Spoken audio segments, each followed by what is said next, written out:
Week what you saw is some animations that we showed for the enter and the exits of the ships. For the upcoming milestones, what we're working on is we're working on taking all that motion capture that we shot about a month ago and we told you about previously, and we're getting that into each of those ships. And the first ships that you're going to start seeing that on are the Hornet, the Super Hornet, and the Freelancer.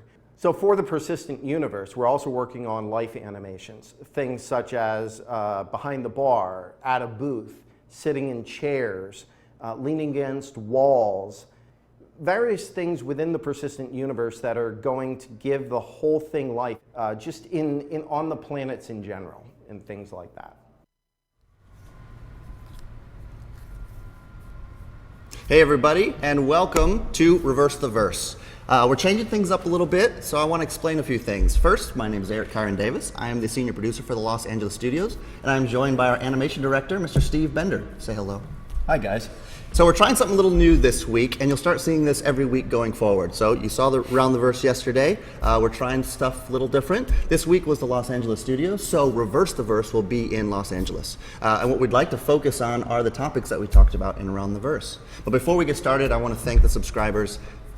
Without you, we couldn't do this. So this content's for you. Before we really get going on the questions for Steve, I want to remind you that we're going to be looking for questions in the general chat on our website. If you haven't done this before, it's on robertspaceindustriescom/community/chat. Now, I'll be pulling questions that are highlighted by the subject question. So make sure you have question in there. I'll be watching it while Steve answers questions. But we'd like to focus first on that video we just saw. That video has a lot of good information about the persistent universe, about ship enter and exits. And before we really start getting questions, because I know they'll start flooding in now that we're live, but the first question I want to ask you about was, could you go in a little bit more about that persistent universe animation? Like, what is that? What do those life animations really mean for us? What do you expect to see from those kind of in the coming months and weeks, and just as the persistent universe grows? Yeah, the goal in general for the persistent universe, we want you to be able to feel like as you've gotten into your ship, as you've landed on the planets and you've roamed around, that you're actually in that world. So you're going to start seeing things like as you go into the nightclubs or the bars, you're going to start seeing things that are common in those things. People eating at a booth, people drinking at a booth, ordering drinks, bartenders doing things, waitresses doing things. There's going to be different levels of energy of those animations as well, right? So we don't want everything jumping around and bouncing around like Sonic the Hedgehog or something like this. But what we want is this illusion of life for all of our characters, right? And we want you, as you go into the bar, if it's in the middle of the day, perhaps the animations that are being played are more subdued. And as the night goes on, people start to drink a little bit more. You know, there starts to be a little bit more dancing going on. You have a lot of experience in that, Steve. And yeah. You know, I used to teach salsa dancing, actually. Perfect. So salsa dancing confirmed. Absolutely. Okay. Absolutely. Good, nice. Yeah, I knew that was coming. And so characters getting a bit more intoxicated and things like this happening, so that it's the world itself lives and breathes, and we show that through the animation. Sure. And so the animation, subsumption, AI, we've talked a lot about these things, right? That should drive it. So that's how your team's working right now? They're waiting for that system to come? Yeah. Can you tell me a little bit about how you expect that to happen in the game, right? What animations do you expect to see react, and how will they react, and are you planning for that as far as how animation, I don't know, just lines up generally? Again, like you're saying, you're in a bar, and how do those things map out in your head, right? Like as the night goes on, things change, or is it just everything's the same all the time? No, they should change. Now, a lot of this comes down to how the AI programmers and the AI designers execute those sorts of things. But from an animation standpoint, we'll have characters that when they come in, let's say if we use the bartender as an example, they'll come in, they'll sit down at the stool, and they'll order a drink. Then there's sets of animations that functionally do the same thing, but they do them in a different way. So one character comes down, and he sits down, and he orders a drink. And, you'll have characters who aren't intoxicated, and they'll be sitting there with their drink, and other ones that are just... The Steve Bender, we call that. But yeah, it's, it's normally what I'm like about 3 o'clock in the afternoon. So That's right. So we've got some good questions starting to come in for you. I really like this question a lot for I think regarding just some of the ship enter and exits. Can we speed up, slow down our ship entry and exits while we are already doing those animations? This is from Piet11111. A lot of ones.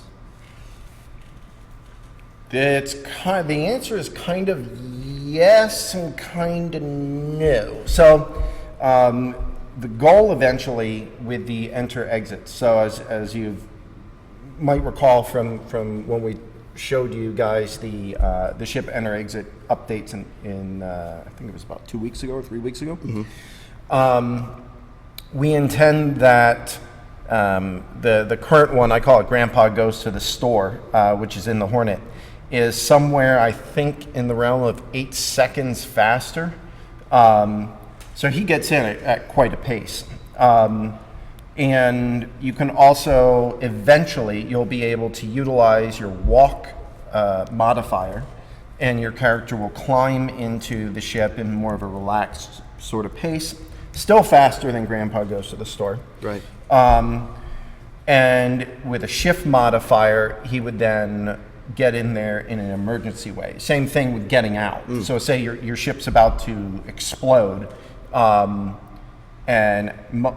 at the moment you exit the Hornet, and I'm gonna get out of the ship, and boom, it blows up, right? You got a problem. Sure. So with where we're going with this, when you hold the shift, the sprint modifier, and you get out, your character would execute an emergency exit. In some cases, these are actual leaps from the seat of the ship.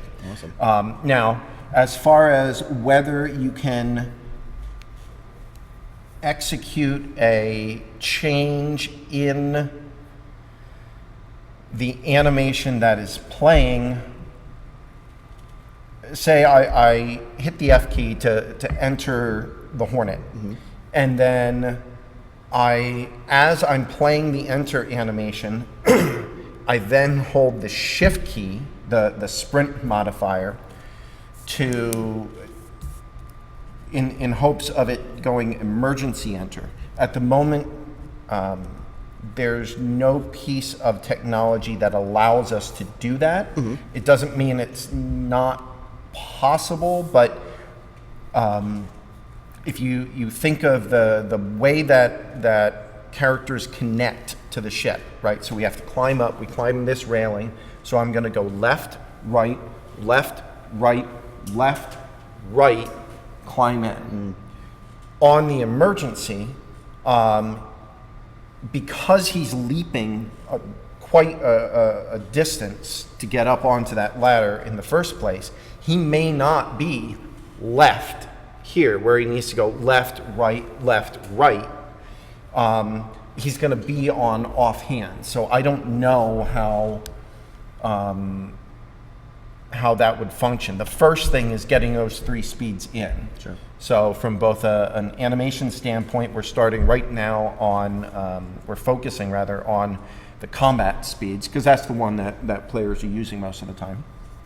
And then we'll move on to the other 2. And then once those are implemented, then we can see, okay, well, what happens if we try and allow you to modify that input during this portion of the animation? Sure, that makes sense. So we've got a lot of other good questions coming in. One person said, from your Twitter, who let the dogs out? I let the dogs out. I'm just kidding, we're not answering that question. But I do want to remind everybody that on these questions, we won't be answering any one questions, no date questions in this one, as much as we'd like to. And a reminder, coming up right after Steve, we have the lead ship artist from LA, Elwin Batchelor Jr., to focus on the Reliant, maybe talk a little Caterpillar. So I see some questions coming in, so we'll do those shortly. Another really good, interesting question I had come in here was right now, and this may not be perfect for you, but I think it's something you could answer. Right now, the player's head is entirely fixed to the animation on ship enter and exits. right? So in your first person. Well, at some point you'll be able to look around while climbing your ship, giving that freedom. That's somewhat of an animation question, but at the same time it's kind of an engineering question. It's a design question, actually. So the answer from an animation standpoint is there's no reason why look poses could not be executed on those enter exits. Sure. This is especially, I think, important for players who want to play in, say, VR or something like this, so that they can look around. And we should be able to, or we need to be able to support that. So once we get in, it's this step-by-step sort of thing. I want to get the combat enters feeling good, so that this isn't like, every time I get in the ship, I'm like, oh my God, I don't want to get in that ship again. So that it feels good to get into the ship, and then we go, okay, well, now I'm climbing into the ship. I want to give some freedom of movement so that, if someone's shooting at me, I can go, I can see them. Yeah. So once we have that in, we can execute those look poses to give you more freedom to do Awesome. Okay, we're running low on time. Time goes by so fast when we have our wonderful friend Steve Bender here. A good question I saw here was talking a little bit about the, let me find it again, about what we saw in the life animations, the PU life animations. So are players able to do those animations like, well, drink a drink, lean against the wall, etc.? Are we expecting that to be a player animation or only our NPCs? Oh no, from an animation standpoint, as you guys know, we're doing a lot of things where the third-person animation and the first-person animation are very closely tied together. So there's nothing that stops us from, if you want your character to be a junkie, we actually have idle animations for a junkie leaning up against a wall, hey man, and things like this. There's nothing within the animation system and the animation design that says you couldn't do that. It's more of a high-level design question and how you would give allow your character to execute that. And that falls into things that we're doing with the different emotes, with the different dancing and things like that, so that your character, say if I'm a Navy pilot, I'm going to salute like this. Whereas if I'm a Army Ranger, a British Army Ranger, perhaps I'm going to salute with my hand facing forward. And that's up to you and who your character is and how you, you want to role play. Sure, that makes sense. And that question, I forgot to mention, was from Olaf Bode. I want to mention that. Good question, Olaf. Another one from Mitauchi. Good job. Can we interrupt some of the social animations, like entering a room, sitting in a bar, or while they remain in a state where they were locked into animation, much like entering and exiting ship? Again, kind of a design question, but I don't know if you had any perspective on your planned animations. Is it something that you, I'm going to kind of elaborate on this, you as an animation director want to see all the way out, very proud of those performances, or for gameplay, right, would you be okay with it being interrupted, or will it be interrupted? Ultimately, gameplay always wins. What we want is to be able to have really great looking animations, and they're fluid and they're fun and everything like this. But if you can't get out of them, it can be brutally exhausting. This is why we're doing the combat animations for the ships, because it was just like, all the backers and us internally were just like, oh my God, how long does this take to get into the ship? So there's nothing that stops that. So if we're playing, say, a sit-in-chair animation, and it takes 1 second or a second and a half, perhaps we can or cannot give that ability. It really is just within the engine, it's like a flag that allows us to leave an animation or not leave an animation. But that being said, when you're constantly allowing people to pop in, pop out, pop in, pop out of things, and you don't have good animated solutions for how to leave them, the thing can look very gamey. So it's a fine balance between those. Totally. Well, sadly, I think we are out of time with our animation director, Steve Bender. I could just talk to you for hours. I'm not and leaving. days. I guess he's staying forever. We're going to show you a quick short Reliant video from the Around the Verse yesterday, and then up next is our lead ship artist from LA, Elwin Batcher Jr., so stay with us. Thanks, Steve. I'm not going anywhere, really.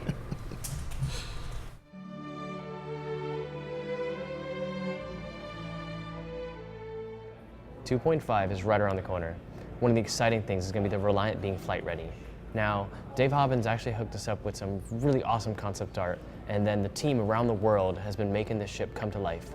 Now, the interesting thing about this ship is it's Xeon technology influence, right? And we've only seen one other ship before that's in Xeon, and everyone knows that's the Scout. So, you know, these ships are multi-state, they're transforming, they're unique, they're different, they fly different. So the Reliant is a ship that I was really excited to get my hands on because I think Hobbins did a great job with the design, and I think the flight mode was pretty interesting as well. So my team here in LA, we did a lot of the heavy lifting on the modeling and a lot of the preliminary animations. And of course, we had teams all around the world touching it, in Austin doing animations, and in the UK doing textures for the materials. So we brought it all together here. One really cool detail about the Reliant, which some people might not notice, is, I mean, obviously it has a vertical flight mode, but because of the vertical flight mode, the engines have reverse thrusts on the front side of them that act as retro thrust to slow the ship down. When it's in horizontal mode, the front of those engines are covered up. So in order to achieve retro thrust, we have a shunting system that takes the thrusts and redirects it to the front of the wings, where we open up flaps that function as retro thrust as well. So look out for those, those are pretty cool. You know, leading up to this point, I'd been working on refactor for tuning for all the ships, and so I was able to work in the ability to support multiple flight states for our ships, and we've used that for the Reliant. And now that we have that, we should that'll open us up to do a lot of other ships with multiple flight states as well. When you're coming in for a landing, doing really close precision flight, you'll be flying that in the horizontal mode of the ship. And then when you've taken off cleanly from a landing pad, then you'll hit your landing toggle, go into the vertical mode, and you'll have the full performance of the ship available to you. So what this actually is going to mean is we have our precision, our SCM, and our cruise modes. So when you're in the horizontal mode, you're going to be locked into precision. You don't get to go the top speed of the ship, and it's very constrained in what you're going to be able to do movement-wise. And we've also made sure that you aren't going to accidentally, like pitch forward too quick and flip onto the roof of your ship and blow up, because that's just not fun. So you'll take off, and then you'll hit N, which is our new default key for toggling the landing mode. And then from there, you'll go into your full flight mode, where you'll have the full performance of the ship, and your full SCM cruise speed, be able to go into quantum travel. Now, there is one thing that we did have to restrict a little bit while you're in the flight mode, and that's actually getting in or out of the pilot or co-pilot seats. So just because of the space of the Reliant cockpit, it's really tight in there when it's transformed. And so you will have to go into your landing mode before either the pilot or the co-pilot can get out of the seats. It may be something that we can expand on in the future, but for right now, it's just how we were able to get the ship flying while also having these transformational elements. Also into the future, we're definitely hoping to get it set up where the horizontal mode can be a full speed capable mode of travel, but we wanted to make sure we were at least delivering, hey, you've got this toggling transition state for the flight ready, even if one of the modes you don't get to have that full speed potential. So really looking forward to you guys getting your hands on this ship in the coming patch. We're really proud of the Reliant and the hard work that everyone at CIG's put into it. We cannot wait to see what you guys think of it, as well as we can't wait to see you guys out there flying it around. So hope you guys like it as much as we've loved making it.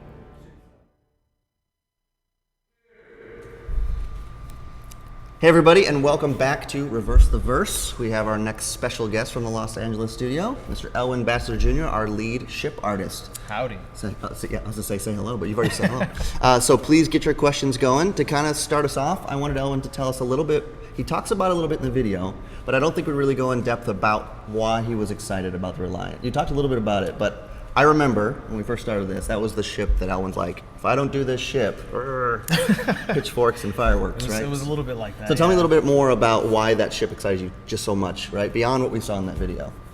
So one, I just love the way it looks. I think it's a really cool, sort of unique ship. And overall, I've liked all of Hobbins' designs to begin with. So I liked the Gladiator, which is an anvil ship. That's a really cool ship. Yeah. He designed that one as well. So I like his aesthetic. I like the way he designs his ships. So from the way it looks, step one, I really enjoyed it. Two, I really like the opportunity of being able to work on something that transforms.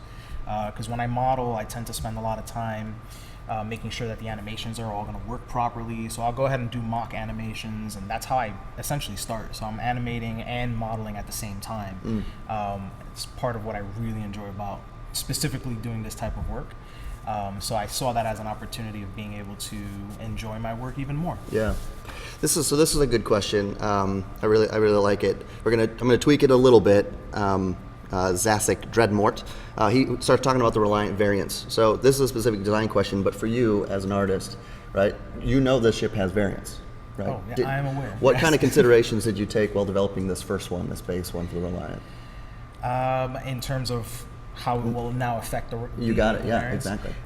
So the way really what that comes down to for us is building the interior of the ship in such a way that we can sort of swap out easily the interior spaces. So if you'll notice on the Reliant, you basically have a cargo area, which has a little bit of a hallway and then a door that closes off. Sure. And so that allows us to just swap out the entire back Great.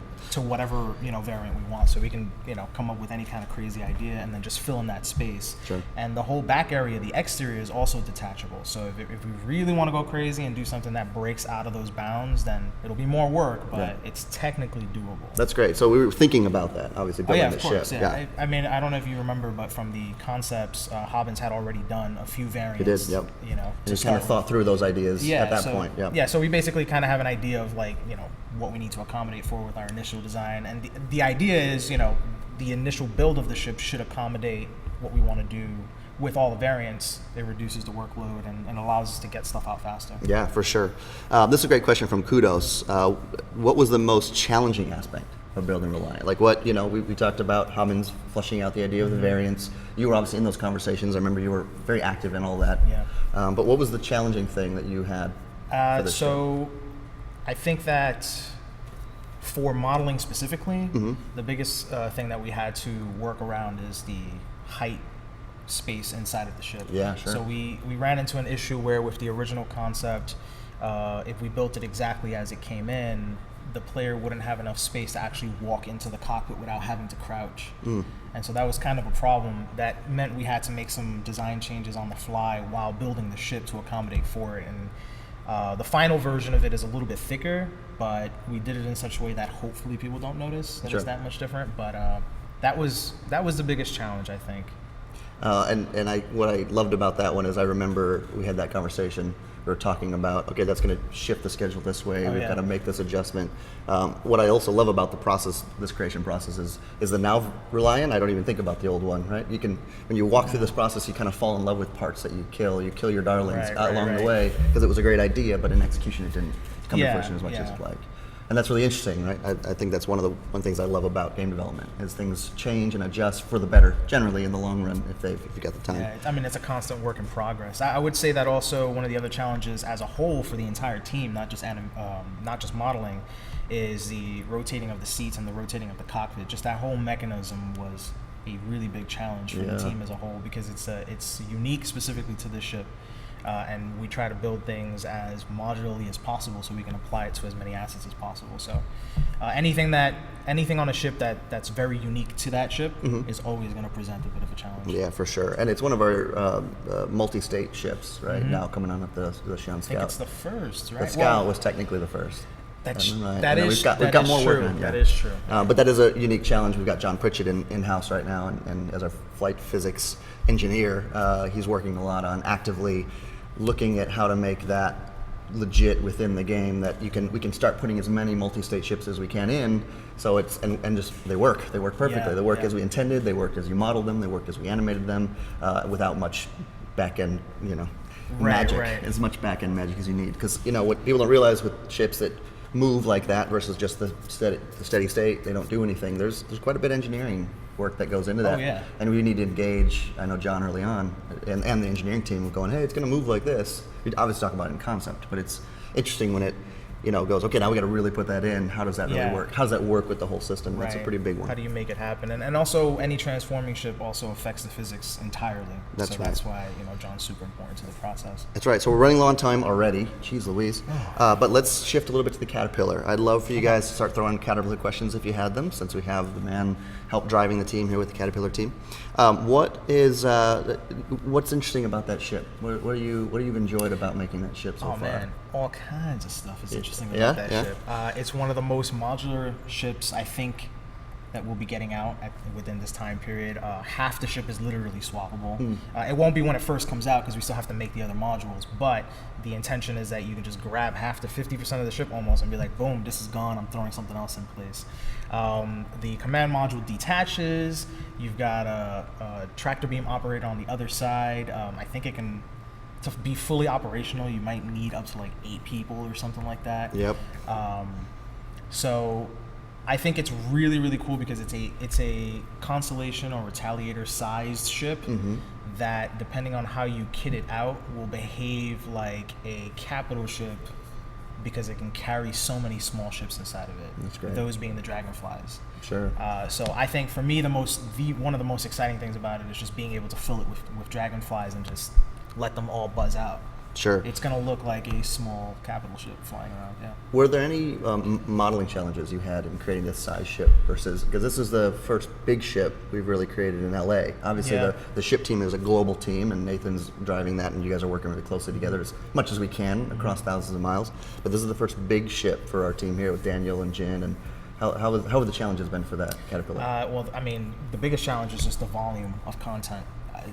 The Caterpillar has 14 spaces in it. I mean, I'm including hallways and staircases and things like that, but they're all spaces that have to be built. And so, going from something like a Reliant, which has 2 tiny little spaces, to a Caterpillar, which has massive spaces and many spaces. Sure. It just comes down to just the volume of content we have to produce. It's insane. So. It's the amount, it's a mass. Yeah, that's the biggest challenge for us is time. How many little ships are created with all the work you put in the Caterpillar? That's the real question. Right? How many little ships is it in poly count, really? I right? think you can, in poly count? Yeah. Yeah, I don't even want to talk about that. a lot of little Yeah. ships. But that's the exciting thing about the Caterpillar, I think, Yeah. is the size. That's really good. I'll give you a number, probably 3. 3 little ships. Probably 3 little For the price ships of one for the big price ship. of one Caterpillar, yeah. I'm just modeling, obviously. Yeah.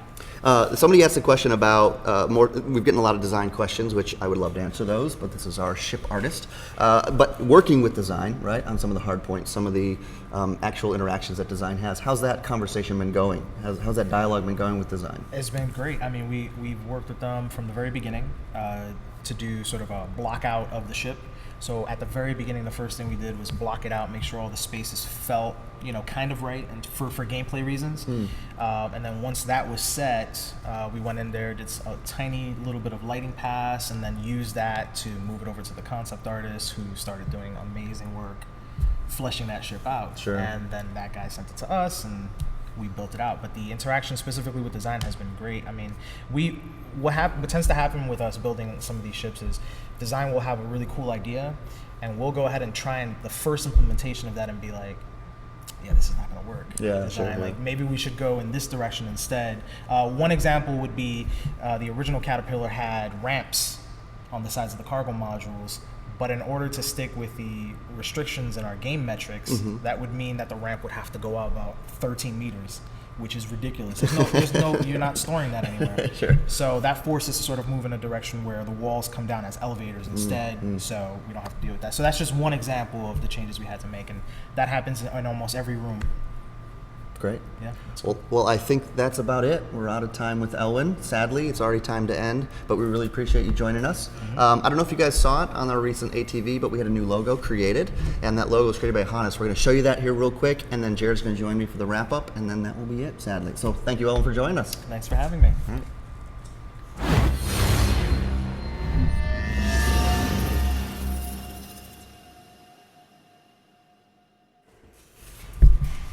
Welcome back. Mr. Huckabee joined me. Thank you for that speedy entrance. That was a fast, quick change. Yeah, so we wanted Jared to come in and kind of give us a quick update on community and what this week looked like, and Big Benny. Let's talk a little about Big Benny. Basically, we got a couple things going on sale this weekend, guys. After our Big Benny t-shirt sale that went off incredibly well, we decided to add additional sizes. You can buy sizes, the mediums and the smalls that weren't available before. Those will go on sale today at noon, so in about 30 minutes. That will be available to subscribers first. Subscribers will be able to buy the shirt and get the patch that comes along with it, and then we'll open to everybody on Monday. So if you haven't gotten your Big Benny shirt and you were looking for a smaller size, those will be available to everybody on Monday. There you go. Also, Yeah. Gamescom. We've decided to do the Gamescom Party. So we've heard you. We've got some stuff to show you. So we're doing the Gamescom Party. Those tickets go on sale in 30 minutes as well. First to concierge members. So if you have concierge status, that comm link will go up in about 30 minutes. Everybody can read it, so you can all see all the details and whatnot. Tickets will be available to concierge today. Then tomorrow at noon Pacific, it will open up to subscribers. So subscribers will be able to buy tickets. And then on Sunday at noon, it will open up to everybody. So everybody will have a chance to buy some tickets, and we're holding some stock over for every group, so everybody will have a chance. But noon Pacific, today, tomorrow, and Sunday, you can get your Gamescom tickets. And that's Friday, August 19th. It is separate from the Gamescom event. You do not need a ticket to the Gamescom event to come visit our party. And with that, And I think that's it, but that's all on the website. It's right? all on the We've website. got it all broken down on the website. RobertSpaceIndustries.com. If you couldn't write fast enough, it's all on the website. Awesome. Well, again, thank you to the subscribers. Thank you so much to all of our guests. Thanks for Disco. We can't do this without Disco. If you guys like this format, please let us know. Please leave us comments. You know a million ways to interact with us, so please reach out to us on Twitter and on YouTube and on Reddit and all of our websites, all the places that you can talk to us. Don't hesitate. And we'll be rotating the show along with ATV. So next week's ATV that emanates from UK, next week's Reverse the Verse will also emanate from the UK. It won't look quite like this. We don't have this setup going in the UK, but not yet. That's because of you subscribers that we can do this. Yeah. So if you like the improvements that have been going on with Around the Verse and with Reverse the Verse lately, please consider subscribing. It's what enables us to do all this stuff. That's right. And with that, have a great weekend, and we'll see you guys next time.